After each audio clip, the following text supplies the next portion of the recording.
नमस्कार, प्रणाम, good morning. कैसे हैं आप सभी दोस्त? उम्मीद करते हैं कि आप सभी दोस्त बिल्कुल स्वस्थ और ठीक होंगे। आ गए हैं फिर से एक और न्यू वीडियो लेकर, और यह वीडियो होने वाला है पावर स्टार पवन सिंह के गाने पे, जिस गाने का नाम है फराक फाटल बा। जी हाँ दोस्तों, आइए जानते हैं इस गाने के बारे में। ठीक है, पावर स्टार पवन सिंह लेकर आ चुके हैं बहुत ही प्यारा गाना। गाने का लिंक वीडियो के डिस्क्रिप्शन बॉक्स में। ठीक है, उससे पहले आप जान लीजिए गीत किनका है, म्यूज़िक किनका है, सिंगर कौन है, जो एक्ट्रेस है इस बार पावर स्टार पवन सिंह के साथ में, उनका नाम क्या है, सभी जानकारी बताएंगे। पहले आप वीडियो को लाइक कर चैनल को सब्सक्राइब ज़रूर से ज़रूर कर लीजिए। ठीक है, तो ये रहा आप सभी दोस्तों के सामने इस गाने के बारे में कंप्लीट जानकारी, जिसका नाम है पावर स्टार पवन सिंह का गाना है, जिसका नाम है फराक फाटल बा। सिंगर है पावर स्टार पवन सिंह और उनका साथ दे रही है शिवानी सिंह जी।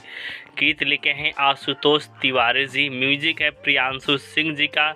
और बात किया जाए जो एक्ट्रेस है पावर स्टार पवन सिंह के साथ में, उनका नाम है जाह्नवी दुबे जी। जी हाँ दोस्तों, जाह्नवी दुबे जी, क्योंकि जाह्नवी दुबे जी बहुत ही अच्छा शॉर्ट्स वीडियो बनाती है। वहीं एक बार फिर है पावर स्टार पवन सिंह के साथ में, और इस गाने को रिलीज़ किया गया है क्लाइमैक्स आर्ट्स पर। जी हाँ दोस्तों, क्लाइमैक्स आर्ट्स पर रिलीज़ किया गया है। गाना 2 मिलियन क्रॉस कर चुका है। गाने का लिंक वीडियो के डिस्क्रिप्शन बॉक्स में है, जाइए सुनिए, फुल एंजॉय कीजिए। मिलते हैं नेक्स्ट वीडियो में, तब तक के लिए थैंक यू।